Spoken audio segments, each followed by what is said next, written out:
Hello, this is your co-host, Dan Shoebag Gothier. We apologize for the technical difficulties. We actually lost our sound cable during the filming of this particular match, so this entire match was filmed with no sound, unfortunately.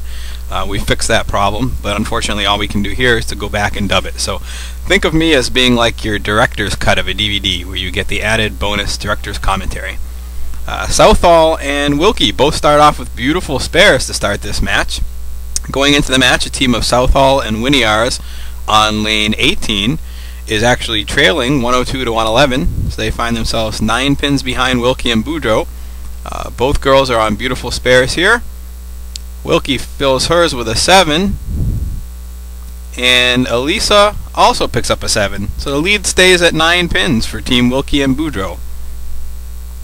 Wilkie's going to try to kick those 2 pins over. Tough shot. She's got some wood. Oh, really nice try by Sabrina Wilkie. And Elisa just slipping by her lead pin to the left. Both girls trying to pick up their 10s.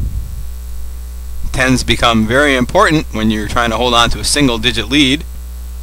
And by making that 10, compared to Elisa's 9, the team of Wilkie and Boudreaux pulled to a 10-point lead, which is, for all those of you who are in bowling, a lot better than a 9-point lead. Sabrina's been with us many times in the past. She actually has 4 championship jackets on this show from 2 different age groups. She's the only bowler to win 2 championship jackets from 2 different age groups in the same year. I think that other bowlers have a good chance to duplicate that this year. Great try by Sabrina. Had the 5-7-10 with some wood. Managed to pick out the 7-10. This year we may see that happen again, because now with the new rules you're actually allowed to move up in age groups during the season if you win at your age group. So some of the younger kids have a chance to win multiple trophies. Elisa trying to make a nice 10 here on the 5-1-5. We had a slow ball return on lane 18. Every once in a while you'll notice some pauses from our bowlers trying to pick up shots on lane 18 when they wait for their balls to come back. Elisa will be going up to Canada with the Pilgrim crew at the end of this month. They do a lot of fundraising, and they get up to Halifax for a big all-events team tournament every year. Elisa bowls in everything: singles, teams, doubles, all events. She won the last 2 years running the Good Sportsmanship Award. I like to think that she only won that because her friend Robbie doesn't go up there, so she didn't have anybody to beat up upon. I think if the judges would have seen that, they may not have given her the award.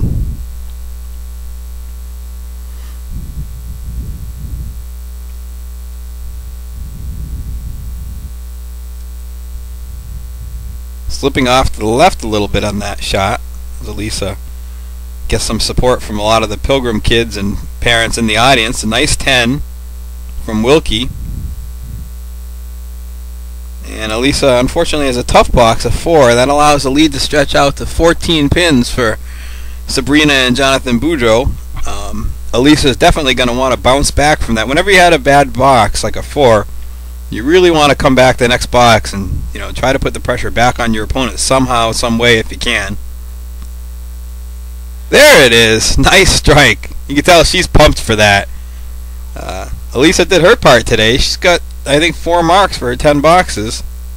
Certainly looking for a little help from her partner Chris Winiars if he can put together a few marks. Looks like she's going to have cut the lead down to single digits once Chris throws a good fill. And a nice out from Sabrina, able to keep that lead down to 14 now instead of 15. So the boys will be looking to put a good fill on Elisa Southall's strike. Double strike. We've all seen that'll turn this match right around. If Chris could actually throw a double, he would enter himself in the bowling ball raffle, along with Steve Reno, who's already gotten a double earlier this season, and he would take the lead for his team if it can be done. Jonathan looking at a very tough leave there for a pocket hit. Grandma's teeth, I think.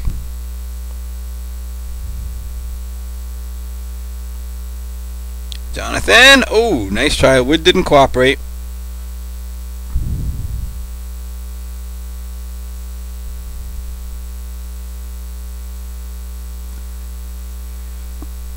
Slipping by the head pin a little there. Spare there could have really put some pressure on if Chris could have cutting it, but he's looking to get a 10 here. Knock the lead down. Another pin. Low single digits. Be like, no, 5-pin lead now. Within a mark. The winning team, of course, gets to go on to our championship show, where they bowl in a ladder format. First place team getting more money on a new gift card, and also a beautiful trophy. Chris bowls at Park Place Lanes in Windham, New Hampshire.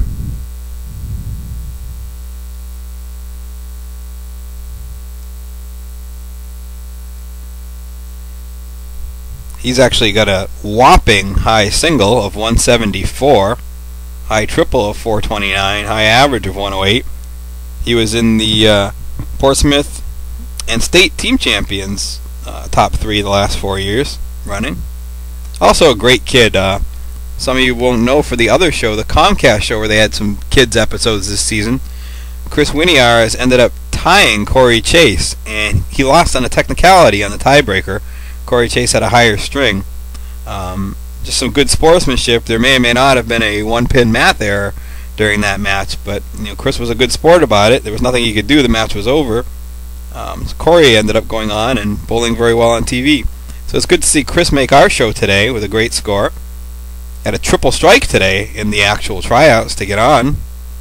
Tough break for Chris on that leave. Jonathan slips by his shot to the left. He's looking at the diamond on the right and the 7-pin. He wants to be tight in that right pocket.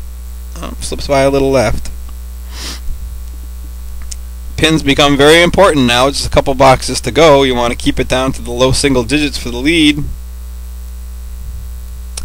Jonathan Boudreau, many time winner on our show. 5 all events titles in his past. A young kid still. He's got a long way in front of him, obviously. 5 is a lot of titles to have at age 11. He's bowling here with these older age groups. He's already won in the 12 to 14 age group. Now he's trying to win in the adult age group. Then he'd have to sit out for a while. I don't know if Jonathan wants to do that. He loves bowling. It's his only major sport. Looking at a single pin that he'll be trying to pick up. It's got some wood on the right if he wants to use it. Or he could slip by and play it clean. Chris waiting for some balls to come back on lane 18 again. It's a nice hit by Chris. Jonathan picks up a single pin. Uses the wood smartly. Chris got a makeable shot. If that wood comes a little closer and it's rolling out of the way, he's going to have to actually cleanly kick the 3-pin over into the 7.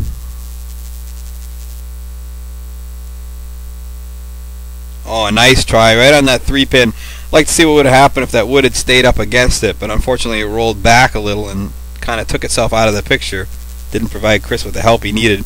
Now it's going to be tough. Any kind of fill at all from Jonathan, anything 5, 6 or better, is going to push the lead into the double digits and force Chris to throw a double strike in his last box.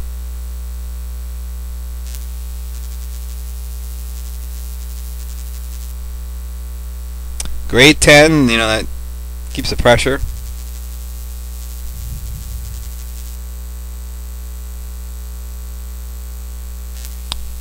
Looking for any kind of fill at all from Jonathan. The best hope Chris has is that Jonathan maybe punches out 2 or 3 here. You get a 4. Doable. I believe it's a 10-pin lead now for Jonathan's team. We're going to want to see a spare or strike with a spare or strike fill for Chris. It's going to be tough. It's off the head pin a little. Got a little break.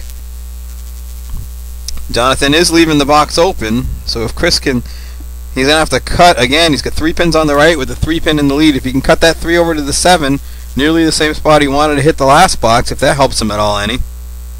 No, he slips by to the right a little bit. So we will have a championship team crowned here. Jonathan Boudreau and Sabrina Wilkie. They'll move on to our finals. They will be in the ladder. Their score isn't too high today. We're going to look at the score in a minute. Should give them a decent seed. Probably not, certainly not the top seed. I believe the top seed is Steve Reno and Nicole Chelman. They finished with a monster score at our first stop.